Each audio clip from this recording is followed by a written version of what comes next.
ايه بقى يا سيدي بالظبط اللي بيحصل في مخنا علشان مخنا يخلينا نضحك؟ وليه بنشوف حاجات بتضحك قوي وبنضحك من قلبنا؟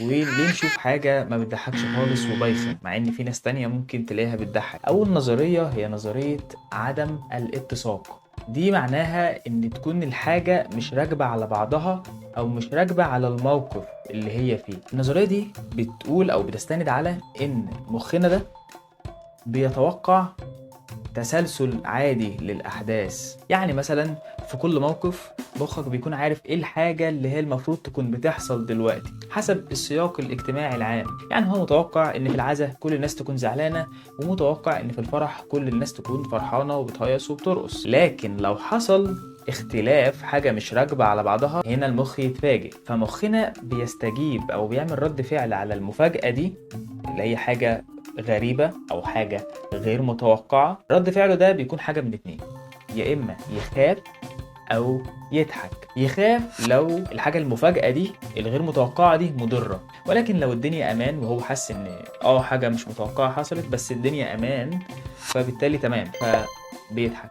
يبقى كده لو حاجة غريبة مش متوقعة حصلت بس الدنيا أمان، مخنا بيضحك. تعال بقى نطبق الكلام ده في المشهد اللي أنا بكلمك عليه ونفصصه بالظبط حتة حتة، ونعرف ليه هو بيضحك جدا. ايه الحاجة اللي حصلت او الحاجات اللي حصلت في المشهد ده خلتنا احنا نضحك من قلبنا. احنا من اول الفيلم ما بيبدأ بناخد انطباع عن محيي الشرقاوي ده ان هو جبان جدا ساعة ما هم عيلته بتيجي تصحيه من النوم، فبتشوف رد فعله قد ايه هو خايف وقد ايه هو بيجري منهم، قد ايه هو شخصية يعني جبانة يعني. فبالتالي اول ما بنشوف محيي الشرقاوي داخل على ابو موتة بيلبسه اللي هو العضلات الاصطناعية الجامدة جدا دي، طبعا دي حاجة في قمة عدم الاتساق، حاجة مش راكبة على بعضها جدا. لأن محي الشرقاوي انت عارف ان هو جسمه صغير خالص، واخر حاجة يتصف بيها هي القوة العضلية او الشجاعة او كده، فكونك تشوفه بالمظهر ده دي مفاجأة كبيرة جدا لمخك، محدش كان يتوقع المنظر ده، فبالتالي بنضحك. ومش بس كده،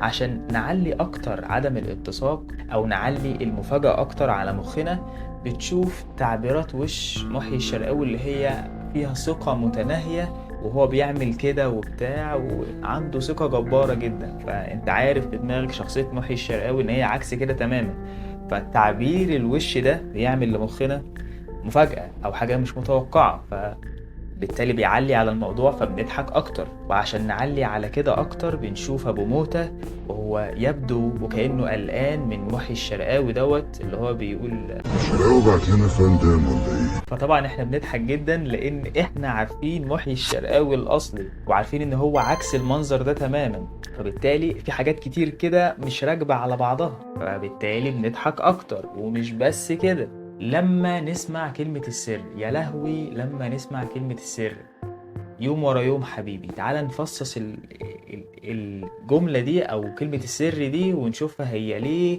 تقريبا في اعتقادنا أكتر حاجة ضحكت في تاريخ السينما في مصر. أول حاجة، دي عصابة المفروض إنها خطيرة جدا وبموتة وبتاع، كونهم يختاروا كلمة السر بتاعتهم اللي هي تكون أغنية، وأغنية إيقاعها عامل كده زي أغنية يوم ورا يوم، فبالتالي دي حاجة منتهى عدم الاتساق اللي في الدنيا، منتهى اللي هو حاجة بتكون مش راكبة على بعضها، فبالتالي دي تضحك.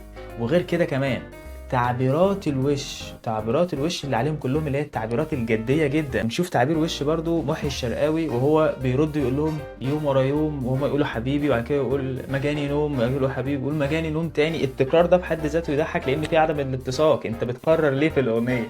ليه يوم ورا يوم حبيبي مجاني نوم، حبيبي مجاني نوم؟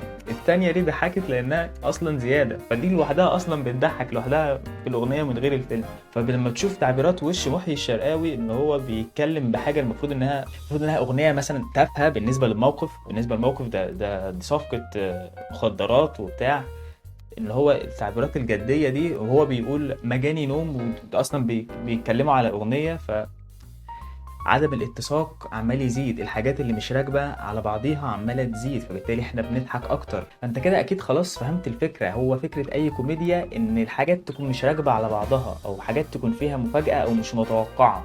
بس خلي بالك لازم تكون الدنيا امان، لان الدنيا لو ما بقتش امان وانت مش مطمن على كل الممثلين دول، ساعتها بتتحول الكوميديا من انها بتضحك لحاجه اسمها الكوميديا الايه بالظبط؟ الكوميديا السوداء، اللي انت ساعتها الموضوع مش بيبقى امان اللي هو الشرط عشان تضحك، لا، بتشوف الضرر اللي بيحصل للناس. الموضوع مفاجئ والموضوع مش راكب على بعضه، بس انت بتحس فعلا بألم الناس، ساعتها تحول لكوميديا سوداء. تعالى بقى نرجع لمشهدنا. طبعا احنا بنضحك جدا لان محدش عمره كان يتوقع ان كلمة السر، مش اي مخ في الكوكب هتوقع ان كلمة سر ممكن تكون اغنية وانها تكون يوم ورا يوم، فبالتالي بتضحك جدا. ومش بس كده، عايزين نعلي عدم الاتساق او نعلي المفاجأة اكتر، فنخلي محي الشرقاوي يعمل ايه في وسط الصفقة وفي وسط الصحراء، يقرر ان هو هيرقص على الاغنيه اللي هي الرقصه اللي انت اكيد عارفها، انا عمري ما كنت بغير وبتاع. فدي تعمل صريخ ضحك ليه؟ لان زي ما قلت لك اللي انت بتعمله مش راكب على المكان، انت بتعمل ايه فين قصاد مين. مش بس كده، عايزين نعلي عدم الاتساق اكتر، فلما يشخط فيه ابو موتة ويقول له خلاص بزعيق، احنا كلنا بنتوقع انه خلاص بقى يعني خلاص افيه واتعمل وضحك وبتاع. لا، محدش كان يتوقع ان هو يقول له بس والنبي استنى شويه ويترجاه عشان يكمل رقص. فكل الحاجات دي ضافت لعدم الاتساق وزودت الضحك. وبنقفل عدم الاتساق بتاعنا ان هو لما بوموتة يقول له اخرس بقى، راح جاي يردد عليه بيقول له، ما فيش شراوي، بيقول لبوموتة احترم الاجرام اللي احنا فيه يا بوموتة، لان طبعا الاجرام حاجه لا تحترم تماما. مشهد من اروع المشاهد الكوميديه اللي في التاريخ، ودلوقتي انت عرفت هو ليه مشهد كوميدي وليه بيضحك. تعال بقى للنظريه التانية، وهي بتستند على التواصل الاجتماعي. التواصل الاجتماعي مش اللي انت فاهمه، مش اللي هو الفيسبوك وتويتر وكده، لا. قالك ان كل البرايمتس اللي هي الحيوانات، اللي هي كل فصائل القرود دي اسمها برايمتس. الهومو سيبينز اللي هم البشر المفروض ان هم بيولوجيا بينتموا للبرايمتس، فبالتالي كل البرايمتس عندهم نفس الخاصية اللي هي خاصية الضحك. قالك ليه السبب، ليه عندهم الضحك ده؟ علشان دي كائنات اجتماعية. طب والخاصية دي اتكونت عند البرايمتس ليه؟ ايه علاقة الضحك بان هم يتواصلوا اجتماعيا مع بعضهم؟ قالك عشان دي وسيلة يعبروا بيها البعض عن الأمان.